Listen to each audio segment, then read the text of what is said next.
हिंद प्यारे बच्चों, नमस्कार। स्वागत है आप लोगों को ये अपने चैनल बिहारी आज क्लासेज में। तो कैसे हैं आप लोग और आप लोगों का पढ़ाई कैसा चल रहा है? सभी कोई फटाफट से कमेंट बॉक्स में कमेंट लगा देंगे।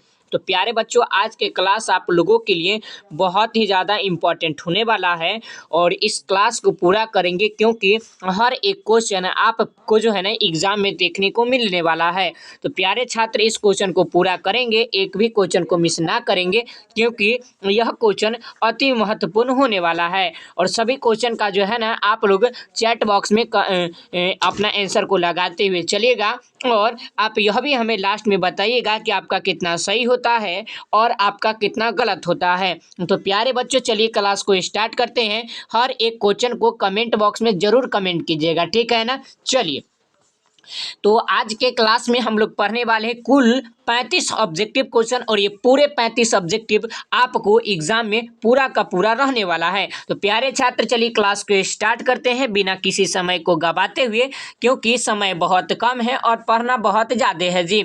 चलिए, तो सबसे पहला क्वेश्चन है प्यारे बच्चों, ऑप्शन नंबर सबसे पहला क्वेश्चन है कि शीत युद्ध का कालखंड था जी। प्यारे छात्र जी, शीत युद्ध का कालखंड क्या होगा? तो ये आपका 1945 से लेकर के 1991 तक चला था। आपको इसे याद रखना है। चलिए, अगला क्वेश्चन पे हम लोग बढ़ते हैं कि क्यूबा का मिसाइल संकट निम्न में से किससे संबंधित था जी। तो प्यारे बच्चों, ये आपका ऑप्शन नंबर बी होता है, सोवियत संघ। ठीक है, आपको इसे याद रखना है। चलिए, अगला क्वेश्चन है कि वर्लिन की दीवार गिरी थी। प्यारे बच्चों, वर्लिन की दीवार गिरी थी, कब गिरा था जी? चलिए हम लोग जानते हैं। तो 1989 ईस्वी में वर्लिन की दीवार गिरा था। ठीक है, क्लास को भी लाइक कर लीजिएगा, ठीक है ना? चलिए, अगला है कि नथुला दर्रा भारत को उसके किस पड़ोसी देश से जुड़ता है जी। तो ये जो जुड़ता है प्यारे छात्र, ऑप्शन नंबर सी यानी कि चीन से जुड़ता है। ठीक है ना? अगला है कि भारत ने कौन से पड़ोसी देश में भारतीय शांति सेना भेजा था जी। तो ये जो शांति सेना भेजा था प्यारे बच्चों, ऑप्शन नंबर डी होता है। Option number D is right जवाब। अगला क्वेश्चन है कि भारत बांग्लादेश बीच है जी। भारत और बांग्लादेश के बीच क्या है प्यारे बच्चों? तो ये आपका होगा ऑप्शन नंबर ए, जल विवाद है। ठीक है, option number A is right जवाब। अगला है कि दिसंबर को क्या मनाया जाता है? प्यारे छात्र जी, 10 दिसंबर को क्या मनाया जाता है? तो 10 दिसंबर को जो है ना ऑप्शन नंबर ए इज मनाया जाता है, यानी कि मानव अधिकार दिवस मनाया जाता है। अगला है कि अस्को होम सम्मेलन संबंधित है। तो ये किससे संबंधित है? तो प्यारे बच्चों, आप लोग फटाफट से हमें कमेंट बॉक्स, चैट बॉक्स के माध्यम से आप लोग इस क्वेश्चन का आंसर बताते हुए चलिएगा और जिनका आंसर ऑप्शन नंबर ए आता है आप बिल्कुल राइट जवाब लगा रहे हो। अगला है कि निम्न में से किसे सबसे पहले भारत रत्न से सम्मानित किया गया था? तो प्यारे बच्चों, भारत रत्न से जो सम्मानित किया गया था ऑप्शन नंबर ए इज बिल्कुल राइट जवाब। अगला है कि भारतीय जनसंघ के स्थापक कौन थे? भारतीय जनसंघ के स्थापक कौन थे? तो प्यारे बच्चों, ऑप्शन नंबर बिल्कुल राइट जवाब 10 का होता है। Option number C is right जवाब। अगला क्वेश्चन पे हम लोग चलते हैं। अगला क्वेश्चन आपका क्या कहता है? बहुत ही ज्यादा इंपॉर्टेंट है और ये क्वेश्चन जो है ना छात्र जी, आपको रामबाण भी साबित होने वाला है। ठीक है ना? अगला है कि क्वेश्चन है आपका, यहाँ पे कुछ टाइपिंग मिस्टेक है। तो वर्लिन की दीवार का निर्माण किसका प्रतीक है? ठीक है, यहाँ पे ये होना चाहिए था। ठीक है छात्र जी, जो कि ये क्वेश्चन मेरे ख्याल से यहाँ पे गलत लिखा हुआ है, तो आप लोग को हम बोल देते हैं। आप सभी को इस क्वेश्चन को सुन लीजिए कि वर्लिन की दीवार का निर्माण किसका प्रतीक है? तो प्यारे बच्चों, ये किसका प्रतीक है? तो हम आपका इसका आंसर बताते हैं, शीत युद्ध के। ठीक है, option number A is right जवाब। अगला है कि 1955 के वारसा संधि में कौन सा देश सदस्य नहीं था जी। तो ये कौन सा नहीं था? तो प्यारे बच्चों, ऑप्शन नंबर सी होता है। आपको इसे याद रखना है, ठीक है ना? चलिए, अगला क्वेश्चन पे हम लोग बढ़ते हैं। यह भी क्वेश्चन बहुत ही ज्यादा इंपॉर्टेंट था। चलिए, सभी क्वेश्चन को आंसर लगाते हुए चलिएगा।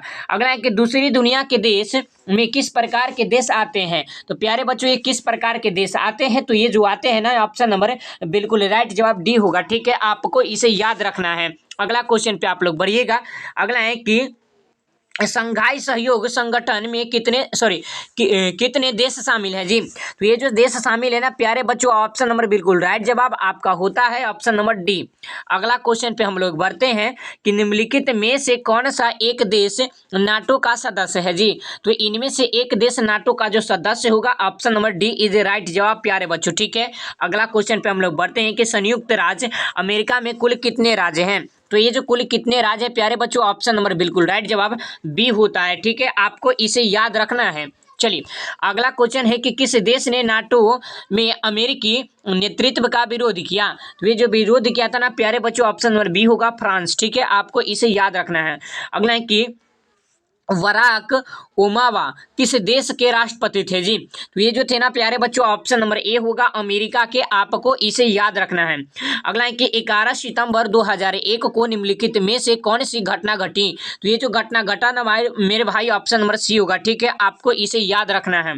अगला है कि निम्नलिखित में से किस देश ने खुले द्वारा की नीति अपनाई? तो ये जो नीति अपनाए थे प्यारे बच्चों, ऑप्शन नंबर डी होगा चीन ने, ठीक है। आपको इसे याद रखना है।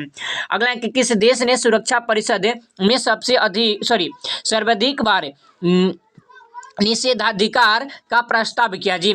तो ये जो प्रस्ताव किया था प्यारे बच्चों, ऑप्शन नंबर सी होगा रूस, आपको इसे याद रखना है। अगला है कि भारत परमाणु अप्रसार संधि का हस्ताक्षर क्यों नहीं करता है जी? तो ये जो नहीं करता है ना प्यारे छात्र जी, ऑप्शन नंबर बी होगा, आपको इसे याद रखना है। अगला क्वेश्चन है कि बांग्लादेश को भारत ने कब मान्यता दी? तो बांग्लादेश को भारत ने जो मान्यता दिया था ना 1971 ईस्वी को दिया था, आपको इसे याद रखना है। अगला क्वेश्चन है कि संयुक्त राष्ट्र संघ के महासचिव वान की मून किस देश के हैं जी? तो ये कौन से देश के? तो प्यारे बच्चों, ऑप्शन नंबर डी होता है दक्षिण कोरिया का, आपको इसे याद रखना है। 18वां सार्क सम्मेलन कहाँ हुआ था? ये बहुत ही ज्यादा इंपॉर्टेंट सवाल है। तो प्यारे बच्चों ये आपका होगा काठमांडू में, आपको इसे याद रखना है। अगला कि विश्व मानवाधिकार दिवस कब मनाया जाता है? तो ये जो मनाया जाता है ना प्यारे बच्चों, ऑप्शन नंबर डी होगा 10 दिसंबर को, ठीक है ना। चलिए अगला क्वेश्चन है कि नाटो की स्थापना किस वर्ष हुई? किस वर्ष हुआ था? तो नाटो के जो स्थापना हुआ था ना छात्र जी, ऑप्शन नंबर बिल्कुल राइट जवाब सी, यानी कि 1949 ईस्वी में नाटो की स्थापना हुआ था, आप लोगों को इसे याद रखना है। अगला है कि दक्षेस की स्थापना कब हुई? तो ये जो स्थापना हुआ था छात्र ये, option number B is right जवाब 1985 ईस्वी में जो है ना इनका स्थापना हुआ था। अगला है कि अंतर्राष्ट्रीय मुद्रा कोष का मुख्यालय कहाँ है? बहुत ही ज्यादा इंपॉर्टेंट सवाल है ये जो है ना मेरे भाई, option number D is right जवाब। अगला क्वेश्चन पे हम लोग आते हैं। अगला है सबको क्लास को लाइक भी करते हुए चलिएगा। अगला क्वेश्चन है कि किसकी सिफारिश पर महासचिव की नियुक्ति करती हैं जी? तो ये जो करते हैं ना प्यारे छात्र जी, ऑप्शन नंबर बिल्कुल राइट जवाब है ए आपका होता है। अगला क्वेश्चन है कि किस देश ने सुरक्षा परिषद में निषेधाधिकार का सर्वाधिक बार प्रयोग किया जी? तो ये सबसे बार जो प्रयोग किया था ये रूस किया था, ऑप्शन नंबर सी इज प्यारे बच्चों राइट जवाब। निम्नलिखित में से कौन संयुक्त राष्ट्र संघ का अंग नहीं है? तो संयुक्त संघ का जो अंग नहीं है ना you, option number D is right जवाब। अगला कि भारत में पहला परमाणु परीक्षण कब हुआ? तो भारत में पहला परमाणु परीक्षण जो हुआ था ना प्यारे बच्चों 1974 ईस्वी को हुआ था, ऑप्शन नंबर बी इज बिल्कुल राइट जवाब। अगला क्वेश्चन पे हम लोग बढ़ते हैं कि संयुक्त राष्ट्र संघ के स्टार्च में किस व्यवस्था को स्थापना किया गया? तो ये जो स्थापना किया गया प्यारे बच्चों, option number D is right जवाब, आपको इसे याद रखना है, ठीक है ना। चलिए अगला क्वेश्चन आपका क्या कहता है? आप सभी छात्र जी इस क्वेश्चन का आंसर चैट बॉक्स में लगाते हुए चलिएगा। संयुक्त राष्ट्र संघ के तत्वावधान ने स्त्रीकरण आयोग कब बना जी? तो ये कब आयोग बना था? तो प्यारे बच्चों ये आपका ऑप्शन नंबर बिल्कुल करेक्ट जवाब 1952 होता है, आपको इसे याद रखना है, ठीक है ना। और कुल 35 ऑब्जेक्टिव हम आप लोगों को करा दिए। हम आपको पहले भी बोले थे कि प्यारे छात्र जी आज जो है ना हम पूरे 35 ऑब्जेक्टिव को क्लियर करने वाले हैं, जो कि हम पूरे 35 ऑब्जेक्टिव को क्लियर कर चुके हैं।